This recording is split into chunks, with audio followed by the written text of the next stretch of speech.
আল্লাহ তাআলা কিয়ামতের কঠিন ময়দানে যেদিন স্বামী স্ত্রীকে চিনবে না, স্ত্রী স্বামীকে দেখে পালিয়ে যাবে, বন্ধু বন্ধুরে চিনবে না, পীর সাহেব মুরিদরে চিনবে না, মুরিদ পীর সাহেবরে চিনবে না, দলের কর্মী তার নেতারে চিনবে না, নেতা তার কর্মীরে চিনবে না, বন্ধু বন্ধুরে দেখে পালাবে। এই কঠিন মুহূর্তে সূর্যটা মাথার কাছে চলে আসবে, জমিনটা তামার জমিন হবে, আজকের জমিনের মতো নয়।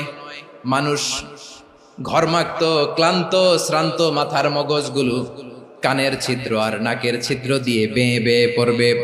বিশ্বনবী ফরমান, কিয়ামতের ওই কঠিন ময়দানে 7 শ্রেণীর ব্যক্তিকে রব্বুল আলামিন তার আরশের নিচে ছায়া দিবেন।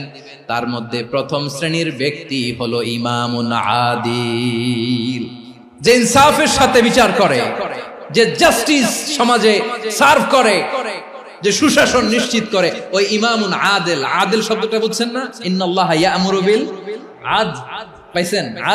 আদিল। 7 শ্রেণীর ব্যক্তিকে আল্লাহ তাআলা সুশীতল আরশের নিচে ছায়া দিবেন, যেদিন তার দেয়া ছায়া ছাড়া কোনো ছায়া থাকবে না। এর প্রথম হচ্ছে ইমামুন আদিল, ন্যায়পরায়ণ শাসক। চিল্লায় বলেন সুবহানাল্লাহ।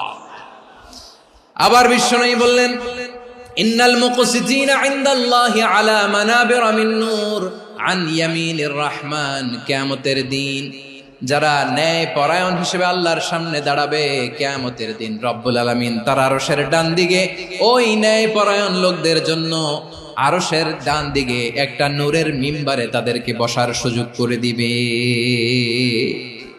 আল্লাহর আরশের ডান দিকে ন্যায় পরায়ণ লোকদের জন্য আল্লাহ তাআলা নূরের মিম্বার বানাবে। 4টে কেন কথা মনে করেছেন? আল আদাল, জাস্টিস। ইন্নাল্লাহা ইয়া'মুরু বিল আদল। আল্লাহ তাআলা এই আদালতের নির্দেশনা দেন, সুবিচার, সুশাসন। প্রিয় ভাইয়েরা, এটা আমরা বাংলাদেশে চাই কি চাই না?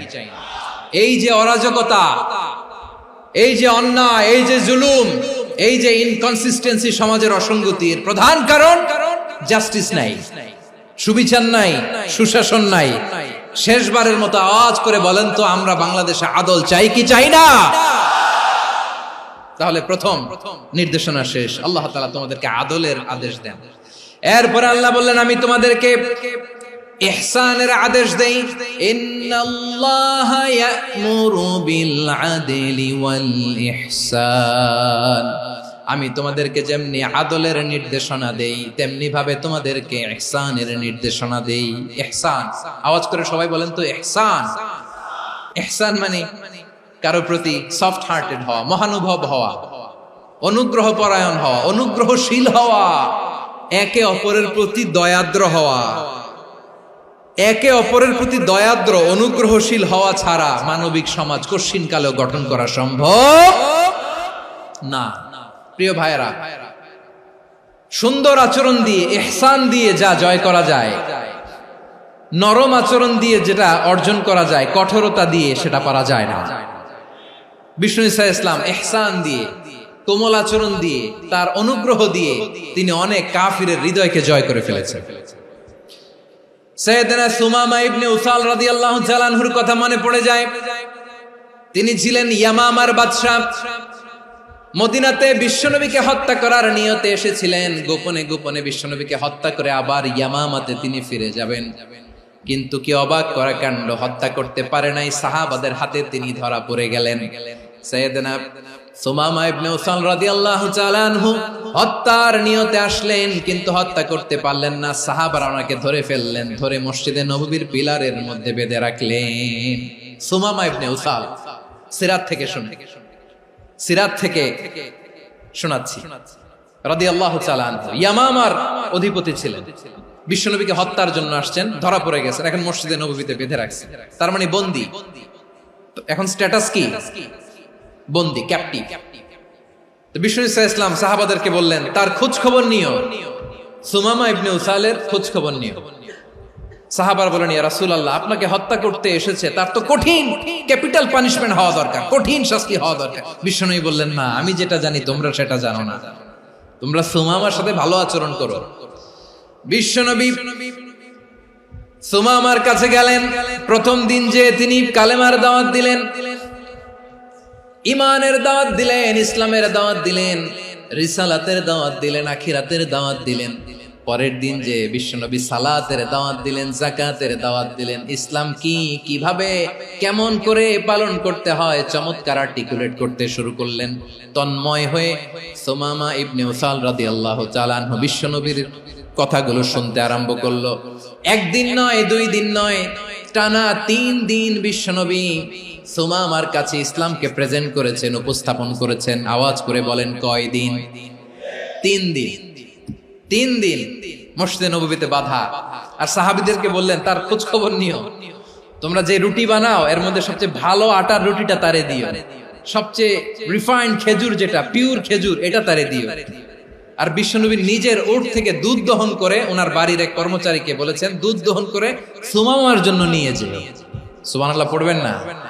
সবাই তো অবাক, ইয়ামামা থেকে আসছে নবীকে হত্যা করতে, বিশ্বনবী দেখে তারে জামাই আদর করে।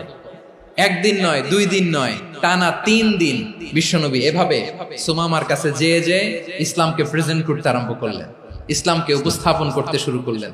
আর তাকে চমৎকার এন্টারটেইনমেন্ট, আপ্যায়ন দিতে আরম্ভ করলেন। টানা 3 দিন যখন ইসলামের দ্য বিউটিজ অফ ইসলাম, ইসলামের সুমহান বাণী, সৌন্দর্য তার কাছে উপস্থাপন শেষ, তাকে আপ্যায়ন শেষ, বিশ্বনবী বললেন সাহাবাদেরকে, যাও এবার সুমামার হাতের পায়ের রশি দুটো খুলে দাও।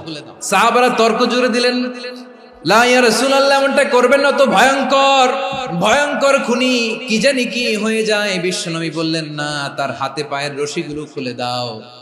সাহাবারা বিশ্বনবীর কথা মতো তার হাতে পায়ের রশিগুলো খুলে দিল।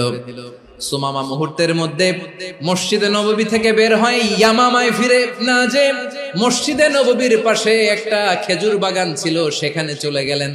সেখানে একটা ছোট্ট কুয়া ছিল, কুয়ার পানি দিয়ে তিনি গোসল করলেন। সুবহানাল্লাহ পড়েন।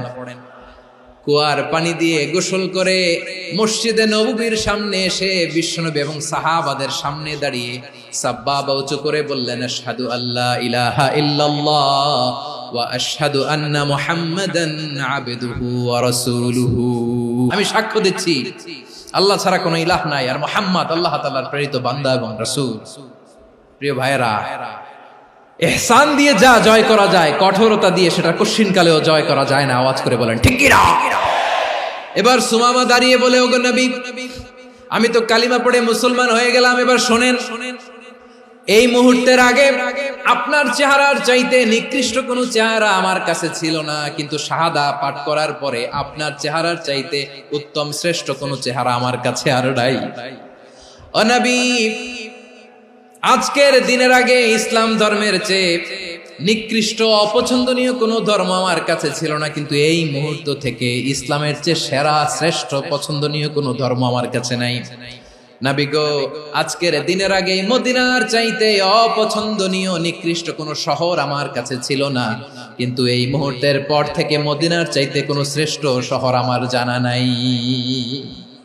সে ছিল গমের বড় ডিলার, গম বেচতো। কি বেচতো? তার গম কিনে মক্কার লোকেরা রুটি খাইতো। সে ঘোষণা দিল, আজকে থেকে মক্কাবাসীদের জন্য সব গম আমি হারাম করে দিলাম, মক্কাবাসী এখন না খেয়ে মরে। সুবহানাল্লাহ পড়বেন না? মক্কাবাসী বিশ্বনবীর কাছে আসলেন, এসে বললেন, মুহাম্মদ, আমরা তো তোমার ভাই, তোমার চাচা, তোমার ভাতিজা, তোমার আত্মীয়, তুমি সুমামারে বলো সে যেন আবার গমের সাপ্লাই মক্কার জন্য অনুমতি দিয়ে দেয়। বিশ্বনবীর অনুমতি ক্রমে সুমামা আবার মক্কাতে গম পাঠাতে শুরু করলো। পড়েন সুবহানাল্লাহ। ইহসান, ইহসান দিয়ে আপনি যেটা জয় করতে পারবেন, you can win the heart of your enemies. ইহসান দিয়ে আপনি আপনার শত্রুর হৃদয়কে জয় করতে পারবেন। এজন্য আল্লাহ বললেন, ওয়া আনফিকু ফি সাবিলিল্লাহি ওয়া লা তুলকু বিআইদিকুম ইলাত তাহলুকা ওয়া আহসিনু।